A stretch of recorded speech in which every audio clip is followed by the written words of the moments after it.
Olá, observadores! Bem-vindos a mais um episódio do Observa Aí, o podcast semanal do Observatório Nacional de Segurança Viária. Eu sou Rodrigo Ribeiro, Head de Comunicação e Marketing aqui do Observatório. Eu sou Paulo Guimarães, CEO do Observatório. Eu sou Pedro Borges, Head de Mobilidade Segura do Observatório. E aí, Paulo, qual que é a pauta de hoje? Novidade? Quem montou a pauta hoje?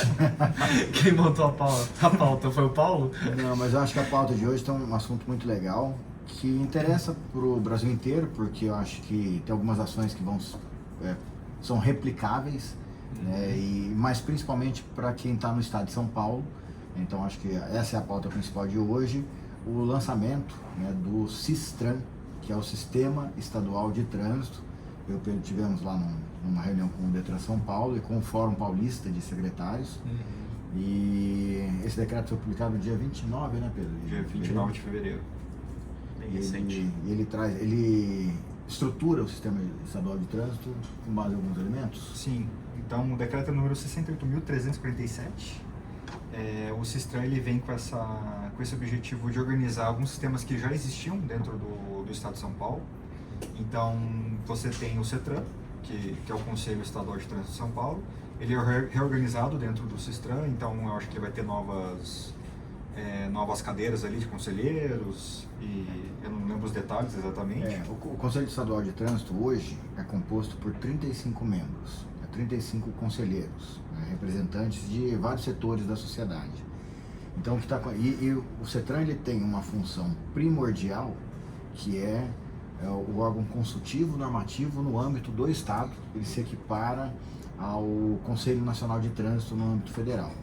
Tem algumas divisões de competências, mas ele é o responsável pela organização do Sistema Estadual de Trânsito. E uma outra atribuição do CETRAN é o julgamento dos recursos de segunda instância. Entra também a questão da JARIS, né, que são os recursos com relação a multas de competência do Estado. Então, por exemplo, alcoolemia, suspensão de direito de dirigir, tudo isso é competência ali do CETRAN e da JARI estadual. Então, o que acontece agora? Ele passa de 35 para 55 membros. E qual o motivo? Um dos motivos é ter mais conselheiros disponíveis por conta do volume de trabalho. Então, todos titulares, não? São 55 titulares. E o que acontece? O CETRAN hoje, ele julga recurso de segunda instância. E ele tem uma fila enorme de processos. E aí, com essa quantidade de conselheiros, você leva, né, a partir do momento que um recurso chega no CETRAN, ele tem um prazo de 1 ano a 1 ano e meio para ser julgado. Então, um dos objetivos é, dentro da modernização dos sistemas de trânsito, acabar com o papel, os processos de papel. Então, o próximo passo agora é a migração para o processo digital, e com o aumento no número de conselheiros, reduz o prazo de análise de recursos. Então, esse é um objetivo, né, ter um julgamento de recursos mais célere, para não impactar em outros desdobramentos que acabam impactando, principalmente para o cidadão, mas também resgatar a função primordial do CETRAN, que é, né, tendo essa divisão maior na carga de trabalho relacionada a recursos, você tem as equipes, e a gente pôde ver lá, né, o CETRAN não tinha funcionário antes, o CETRAN São Paulo, e agora já tem uma equipe estabelecida, para poder se dedicar a essa articulação com os municípios, com o foco principal na municipalização. Então esse é o conceito de mexer no Conselho Estadual de Trânsito por meio dessa estruturação do Sistran. Trazer essa independência para os municípios também. Isso. Tá. E bem lembrado, aumenta a representação dos municípios também lá. Com essa nova quantidade de membros. De conselheiros. Só de municípios são 5 vagas a mais para municípios, fora acho que já tinham 7 de municípios, se não me engano, mas são 5 vagas a mais, então também tem um diálogo mais próprio com os municípios. E com detalhe, pela primeira vez na história desse estado, foi colocado no PPA, que é o Planejamento Plurianual do governo, a meta de municipalização do trânsito nos municípios. Então, qual a importância disso? É porque você passa a ter uma meta governamental assumida pelo governo, e também abre a possibilidade de direcionamento de recurso financeiro, né, principalmente das multas que são arrecadadas pelo Estado, para poder financiar essa estruturação e essa melhoria dos projetos e das ações relacionadas à segurança no trânsito. E aí foi isso que vocês foram discutir, conversar lá no Detran, ou não tiveram parte disso, porque daí o Sistran tem outras partes que estão sendo mexidas também. Sim. Quais são elas? Outra parte que está reformulando são as juntas administrativas de recursos e infrações, que são as JARIs. Onde o observatório também tem representatividade. Sim. Isso. Na JARIs também, principalmente a questão da tramitação eletrônica dos documentos, e o estado de São Paulo é o primeiro estado que não vai mais aceitar as indicações de real condutor via papel. Tá? Então, também fez parte dos lançamentos aí, em conjunto com a questão do Sistran, o governo do estado de São Paulo lançou, foi ontem, até terça-feira. Terça-feira, um evento lá no Palácio, que é o seguinte: o direcionamento para o relacionamento do cidadão com o Detran, com as coisas relacionadas à administração das suas coisas de trânsito, na CDT, que é a Carteira Digital de Trânsito. Então, duas coisas estão acontecendo. Primeiro, o estado de São Paulo não aceita mais indicação de condutor via papel. Não aceita mais? Não aceita mais. Tá. Então, até tem um videozinho, a gente pode até replicar nas nossas redes depois, mas não vai aceitar mais. Então, é tudo via CDT. Eu sou proprietário de um veículo e você estava dirigindo o meu veículo. Então, a hora que eu ver na minha CDT que entrou uma multa nesse período, você já indica o real condutor. Eu indico, ele vai aparecer na sua CDT, você vai concordar, e aí a hora de concordar, a indicação e a transferência dos pontos vai ser realizada. Isso é uma coisa que está acontecendo. E outra coisa que é muito legal, você passou por isso recentemente, eu também, é a transferência digital de veículos. Né? Bati lá no Detran e falei assim, não precisava ter vindo aqui não. Não, mas é melhor que isso, porque você ainda precisou fazer o lance das taxas e tal, pegar a assinatura do proprietário, não precisa mais nada disso. Tudo via CDT também. Você faz a comunicação de venda na CDT, que foi o que foi feito no seu caso. Só que quem está comprando o veículo, quem está vendendo, enfim, os dois precisam estar na CDT, e aí você faz toda a transferência via CDT, paga aquela taxa que você teve que ir na lotérica pagar, paga agora com Pix. Nossa. Então, assim, numa operação rápida, em 7 minutos você consegue transferir digitalmente o seu veículo. Então isso faz parte também do pacote de modernização que o Detran São Paulo está fazendo. Bom, bem legal. Vocês tinham falado alguma coisa também relacionada a respeito à vida? Sim. Da Infociga. É Os o dois, terceiro. Os dois. Os dois? O que, Tem que é? o programa Qual que Respeito à Vida. O programa Respeito à Vida, ele era, eu não lembro de qual administração direta, eu acho que era do Detran, de São Paulo. Ficava meio Detran, meio governo, né? Porque o Respeito à Vida antes chamava Movimento Paulista de Segurança no Trânsito, foi lançado em 2017, já teve algumas repaginações, mas ele funciona, o que o Detran faz? Pega o dinheiro das multas e distribui para os municípios. Então, o que está mudando agora no Respeito à Vida? Essa distribuição, ela não tinha um critério 100% técnico. Tinha influência política, enfim. Então agora está sendo reorganizado. A distribuição vai ser com base em critérios técnicos e com base em resultados apresentados. Então aí já começa a entrar um pouquinho a nossa relação lá com o observatório, mas a gente explica daqui a pouquinho sobre isso. E ainda sobre o programa, então ele coloca aqui que ele vira um programa permanente, como já era. E aqui no parágrafo primeiro fala que entregam o programa Respeito à Vida os órgãos e entidades estaduais que compõem o Sistran. Então todo mundo que faz parte do Sistran está integrado diretamente ao programa Respeito à Vida. Outro item legal aqui que eu vi agora, que eu achei legal, que ele coloca que outros órgãos e entidades públicos ou privados poderão integrar a rede de colaboradores ao participar de ações inseridas no programa Respeito à Vida. Então eu acho que daí entraria o observatório também. O observatório está entrando nesse item aí. Qual que é a ideia também do Respeito à Vida? É o Detran se aproximar mais dos municípios, levando também serviços, soluções, não só fazendo distribuição de dinheiro, mas levando soluções, incentivando a educação para o trânsito, aí entra o observatório também. Então, nessa repaginação do Respeito à Vida é onde a gente está fazendo essa cooperação com o Detran e com o Fórum Paulista de Secretários. Muito bom. E o Infociga? O Infociga hoje, a gente tem como referência a Polícia Rodoviária Federal, como o melhor banco de dados. O Infociga é um bom banco de dados, em nível estadual acho que é o melhor, acho que talvez seja o único. Eu ia perguntar isso, se outros estados possuem aí um sistema desse jeito é o único que eu conheço. Os outros estados geralmente fazem relatórios, mas não do jeito que o InfoSiga tem de atualizar.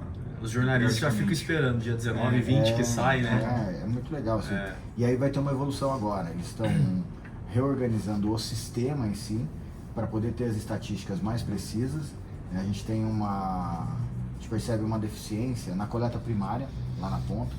Então o InfoSiga, ele até então ele tinha um olhar muito em cima do sistema, né, de TI. Agora ele vai ter um olhar também nessa coleta primária de elementos. O que é isso? É um preenchimento correto do boletim de ocorrência. O fator humano. É você ter os dados todos georreferenciados. Porque se você olhar o InfoSiga, pegar, por exemplo, um município e ficar cruzando as informações, dá uma certa divergência. Vou lembrar agora o percentual, porque às vezes o dado não é georreferenciado, então o cadastro do endereço... Tem um exemplo clássico lá que é o de endereço. Você pesquisa o endereço lá do sinistro e tem rua tal, número 9999. Então, o agente que preencheu não sabe o endereço, ou na hora esqueceu, depois preencheram qualquer número no endereço do sinistro. Esse talvez seja o maior diferencial aí dos dados da PRF para InfoSiga. A PRF é mais completinho? A PRF eu acho que é mais precisa. A precisão, né? das coordenadas é bem maior na PRF. E tem um parágrafo interessante aqui no decreto, na parte do InfoSiga, que eles colocaram que os dados serão disponibilizados no máximo até o 5º dia útil do mês seguinte, ao de apuração. Então vai encurtar bem. Vai encurtar bem. Vai encurtar bem. Não, e é muito legal, né? O Pedro trabalhando no modelo preditivo, eu não vou nem falar para todo mundo que já está pronto. Já tem número para mostrar, mas a gente tem estatística atualizada, né? Então quanto mais rápido a gente tiver a informação, lógico que com o grau necessário de precisão, mais rápida a tomada de decisão, economia, eficiência, enfim, tudo isso aí. Bom, importantes mudanças aí então, e atualizações. E aí, como é que o observatório entra no Sistran? Então, num primeiro momento, a gente vai ajudar o Detran. O Detran e Cetran, né, meio que estão caminhando juntos também para essa iniciativa. Mas a gente vai junto com o Detran rodar um trabalho nosso aqui do observatório, que é a ferramenta de autoavaliação da maturidade de segurança viária dos municípios. O que é isso? Tem uma série de questões, né, de indicadores que são preenchidos com base na realidade do município naquele momento, e aí você tem um gráfico aranha, né, Pedro? Que é o nível de maturidade em cada um dos eixos desse processo de autoavaliação. Então lá, fiscalização de trânsito, educação por trânsito, enfim, tem vários elementos aí que são avaliados. Então no primeiro momento a gente roda junto com eles essas ferramentas, para depois, de alguns períodos, isso a gente está definindo ainda, rodar de novo e ver se toda essa ação pretendida pelo Detran, pelo governo do Estado de São Paulo, de estabelecer o Sistran, de ajudar os municípios com recursos, levar soluções, está surtindo efeito nos municípios. Então, a gente roda avaliações periódicas para ver se o município está evoluindo ou não. E aí a gente entra também numa parceria, levando acho, 2 principais projetos do observatório, para capacitação, 3 na verdade, né, que a gente tinha conversado, mas a gente está finalizando ainda esse esboço. O primeiro é levar para as equipes técnicas da prefeitura, e aí a ideia é a gente envolver de uma forma mais geral o curso Visão Zero. Então, a gente ministrar o curso, a ideia é ministrar aquela primeira parte teórica em EAD e depois fazer as oficinas com os municípios para construção dos planos municipais de segurança viária. Então, inclusive fazendo um parênteses aqui, a gente vai ter um painel só sobre isso lá no seminário de Foz do Iguaçu. Depois, mais para frente, a gente fala mais sobre o seminário. Então, esse é uma ferramenta, né, uma solução. Então, ferramenta 1 do observatório, diagnóstico. Ferramenta 2, capacitação das equipes técnicas para estabelecer um plano. Iniciativa 3, curso Transformando Cidades. A nossa sugestão é que se formem pelo menos 2 gestores por município, no Transformando Cidades, para ter uma visão mais abrangente da mobilidade, da segurança. E o terceiro é o Educa, né? Então, incentivar os municípios e levar a oportunidade para esses municípios de implementarem a educação para o trânsito no ensino fundamental. Então, as 4 ações do observatório que estão sendo disponibilizadas aí para o governo do estado. Muito bom. E você esteve hoje, Paulo, lá no Fórum Paulista. Amanhã também tem. Sexta-feira, quinta e sexta, né? Fórum Paulista, a gente teve a apresentação oficial lá. E aí qual que é a ideia também, né? E por que isso foi apresentado no Fórum Paulista? Fórum Paulista de secretários e dirigentes de mobilidade urbana. De mobilidade urbana. Porque o Fórum Paulista é o que congrega as autoridades de trânsito, né, do estado de São Paulo, municipais principalmente. Então a gente anunciou isso lá, eu, o Valdeci Fogaça, que é presidente da Indurb de Marília, a prefeitura de Marília, secretário de Marília, e é presidente do Fórum também, e o Dr. Frederico, que é presidente do CETRAN. Então, de manhã a gente teve um painel sobre isso, né? Tivemos essa apresentação. Agora discute-se transporte público e amanhã, a parte da manhã, vai ser uma reunião mais técnica para discutir integração do sistema, as dificuldades que os municípios estão enfrentando, né, para se adequar às mudanças que ocorreram recentemente no Código de Trânsito. Então, um exemplo disso. A última mudança no Código determina que aquelas infrações que tem já como penalidade prevista nativa a suspensão de direito de dirigir, então, por exemplo, excesso de velocidade acima de 50% da velocidade regulamentada. Se você comete uma infração dessa, é suspensão imediata. E aí o que o Código foi? Então, e quem sempre foi o gestor das habilitações e dos veículos é o Estado. Então, você cometia infrações em vários municípios, na rodovia e tal, o Estado fazia a gestão da sua pontuação e o Estado emitia uma portaria de suspensão, sempre foi assim. Agora, a legislação fala que quem aplicou a multa faz a suspensão do direito de dirigir. Isso é inviável, isso não existe. Então, é impossível de ser feito. Assim como a advertência por escrito, né, que também é um recurso novo do Código.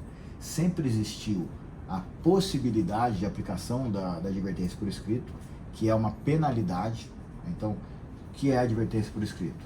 Você, a critério da autoridade de trânsito, assim era como era, a critério da autoridade de trânsito, ela pode transformar uma infração leve ou média, uma multa leve ou média, afastando a penalidade pecuniária, ou seja, o pagamento, pela advertência por escrito. A pontuação continua sendo aplicada no prontuário do condutor, ele só não precisa pagar a multa. Como era antes, como era a critério da autoridade, cada local estabelecia o seu critério. São José dos Campos, por exemplo, a gente não aplicava isso para multas de velocidade, a gente não aplicava isso para quem fosse reincidente em qualquer tipo de enquadramento. E hoje a legislação fala que é obrigatório a advertência por escrito quando ele não for reincidente nos últimos 12 meses. Só que, para você saber se ele é reincidente ou não, você tem que levar em consideração o prontuário, que o município não tem acesso. Então você vai tomar uma multa em Jacareí, uma em São José, uma em Caçapava, uma em Taubaté. E vai advertência por escrito em todos. Exato. Então também é um ponto inviável dessa mudança. Então essas discussões vão acontecer amanhã. Amanhã provavelmente tem um representante da Senatran lá no evento, está acontecendo aqui em Jacareí. Muito legal, muito legal. É interessante essa discussão aí. O Paulo já deu spoiler aí do nosso seminário. Estamos com inscrições abertas já. O quarto seminário de mobilidade urbana segura e sustentável e também a abertura internacional do maio, né, Paulo? Isso aí. 6 e 7 de junho em Foz do Iguaçu. Inscrições abertas. Já temos várias confirmações. A partir da semana que vem a gente vai soltando uns spoilers aí de quem já confirmou, mas já temos aí confirmação de Espanha, de Portugal, Argentina, Paraguai, Chile, Bolívia. Tinha mais um que eu não estou lembrando agora. Moçambique não confirmou.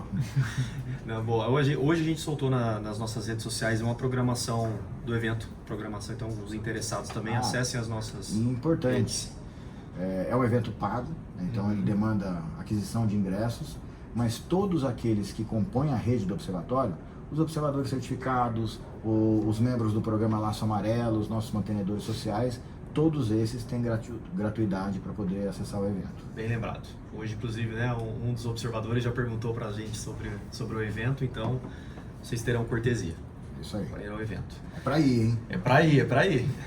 A gente quer a casa cheia, né, Paulo? É isso aí. E para fechar a nossa agenda, tivemos uma notícia recente aí da Federação Baiana de Futebol com o IBD Trânsito, que é o Instituto Brasileiro de Direito do Trânsito, coordenado lá pelo Danilo Costa, da Danilo Costa? Danilo Sobrenome Costa. é Costa, né? É. Sim. Danilo, esteve aqui recentemente, inclusive, é observador certificado e um projeto aí, uma ação muito bacana, né, Paulo? É o segundo ano, na verdade. Ano É. passado a Federação Baiana já tinha feito isso. Então agora no mata-mata, Semifinais. nas semifinais e finais, os times entram com o laço amarelo, com uma faixa alusiva já à campanha desse ano.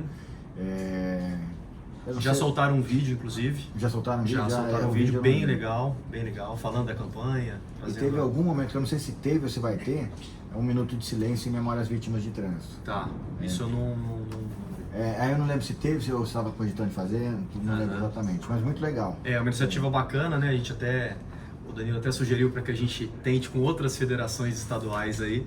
Então fica a dica para as outras federações. E é isso. E aí, chegamos para o momento da dica da curiosidade. Eu tô Da preparado. semana. Paulo, Cadê os slides? Quer que eu comece, Pedro? Pode ser. Vou começar. Na verdade é uma curiosidade. Opa, Você pulou o laço amarelo. Pulei, Você pulei. Tá fora da sua pauta, hein? tava fora mesmo. Mas ó, a curiosidade dessa semana é Esse rapaz aí, Paulo. esse rapaz é o Ray Harrison, alguma coisa desse tipo. Aham. Mas por que ele tá aí? Porque em 1911 ele foi o primeiro cara a colocar um espelho retrovisor num carro. Então, tá vendo? Aquela parte lá de cima é o Aquela TV retrovisor. ali em cima. Aquela TV é o retrovisor. E ele fez isso, e é uma informação interessante. Ele fez isso porque ele foi disputar as 500 milhas de Indianápolis e ele não queria ficar olhando para trás, então ele inventou esse retrovisor. Então é o pai Pô, muito legal, hein? do retrovisor. E é legal porque é o seguinte, né? O automobilismo, temos aqui o Pedro, um fã de automobilismo, e é muito legal. Fórmula 1, enfim, essas corridas sempre geram inovações que depois são aplicadas nos veículos comuns, né? Então começou... O bisavô do Pedro. A bisavó do Pedro. 1911 deve bater, né? Deve ser, mais ou menos. Mas aí é legal, porque daí também tem a evolução do espelho retrovisor. Ele surgiu dessa forma. Depois, um pouquinho depois, um rapaz chamado Elmer Berger, ele acabou ficando com o título de inventor porque ele incorporou o acessório na carroceria do veículo. Então, você vê que está meio adaptado aí, ele já colocou isso dentro do... Esse aqui foi na gambiarra. no design, foi na gambiarra. Mas o mérito é dele. Tem algum outro slide aqui? Depois desse? Até tem, mas eu acho que nem precisa puxar, porque daí eu falo aqui rapidinho as evoluções do retrovisor. Então ele começou dessa forma, ele era sempre central, aí os veículos cabinados, os veículos fechados tinham ele no retrovisor. Depois ele começou a ser utilizado do lado esquerdo do veículo na parte externa. Lá no Japão, inclusive, eles colocavam no para-choque do veículo. E aí isso não colou muito bem na América, acabou ficando ali na porta ali. Então você lembrava o Fuscão, o Fuscão da década de 60 e tal. Os mais antigos tinham na ponta, né? Na ponta, depois voltou e só tinha do lado esquerdo. Aí mais recentemente ele foi incorporado do lado direito também dos veículos. E aí foi tendo algumas evoluções. Então depois chegou o retrovisor com ajuste elétrico. Então você não precisa mais colocar a mão para fora do carro para ajustar o retrovisor. Depois disso surgiu o retrovisor com rebatimento automático. Então, porque primeiro você mexia com o espelho, né? Depois surgiu o recurso do retrovisor fechar quando o carro estaciona. Então é uma outra evolução. O tilt down, que é a mesma coisa, mas quando é uma automação no retrovisor, quando você engata ré, o retrovisor abaixa um pouquinho para melhorar a sua visibilidade na manobra. Depois surgiram os retrovisores com memória. Então, alguns veículos têm a possibilidade de você ajustar retrovisor e banco para cada motorista. Deixar presetado ali. Isso, aí você memoriza a posição. Depois surgiram os repetidores de seta. Então, hoje, vários veículos têm a seta também no retrovisor. Muito legal. Até aquela discussão que a gente teve com o Dr. Sebastião um dia, da seta do HB20 está na parte de baixo, mas ela também tem um reforço no retrovisor. Então eu fui atrás para dar uma olhada e eu percebi isso, né, que não ficou tão ruim como a gente estava especulando aquele dia.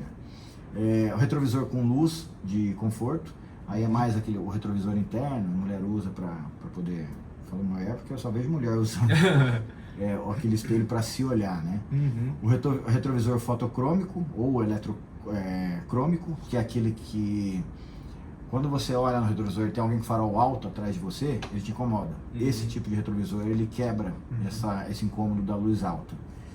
Temos retrovisor anti-embaçamento, também é uma nova tecnologia.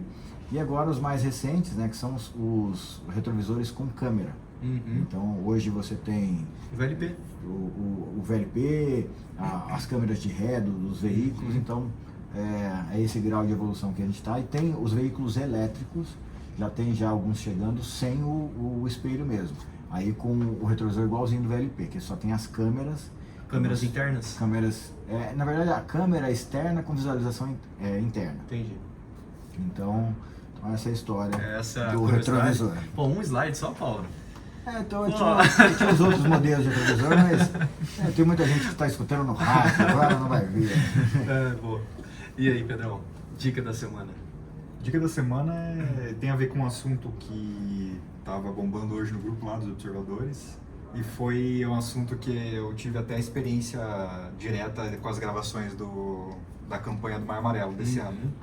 Então, lá durante a gravação surgiu uma dúvida se a criança ator ela precisava usar o assento de elevação na parte de trás. E aí a lei disse que se ela tiver mais de 10 anos, pode ficar sem o assento. Só que ela não tinha mais que 1,45 de altura. Então, mesmo que ela tivesse 10 anos, ela tinha que usar o assento de elevação. E aí eu acho que foi o Ronaro que comentou hoje no grupo dos observadores. Um abraço pro Ronaro. Ele comentou que se você tiver dúvida se precisa usar ou não, o melhor lugar para você ver isso é o manual do equipamento, que lá fala qual que é a idade recomendada, a altura da criança que é recomendada usar ou não, o peso. Tem até mais detalhes do que as próprias resoluções do CONTRAN. Então fica a dica aí, qualquer dúvida que o pai ou a mãe tiver em relação aos equipamentos, sempre dá uma olhada no manual. Eu, quando ia usar algum equipamento, tinha alguma dúvida, meu pai perguntava pra mim assim, seria o manual? Então, não pergunta não, lê o manual. Não li. Mas boa dica. É boa isso. Dica. Algo mais, Paulo? Não, acho que é isso, né? Encerrando a semana. E vamos para a semana que vem, cada dia mais coisas do Maio Amarelo começando a maio acontecer. tá aí na porta. Maio tá aí. Semana que vem a gente já deve ter um esboço da campanha. Nossa meta é entregar isso até o final desse mês. Meta não, vai ser entregue porque a gente tem a apresentação no início de abril. Beleza. Então é isso. Encerramos aqui mais um episódio, 46º episódio do Observa Aí.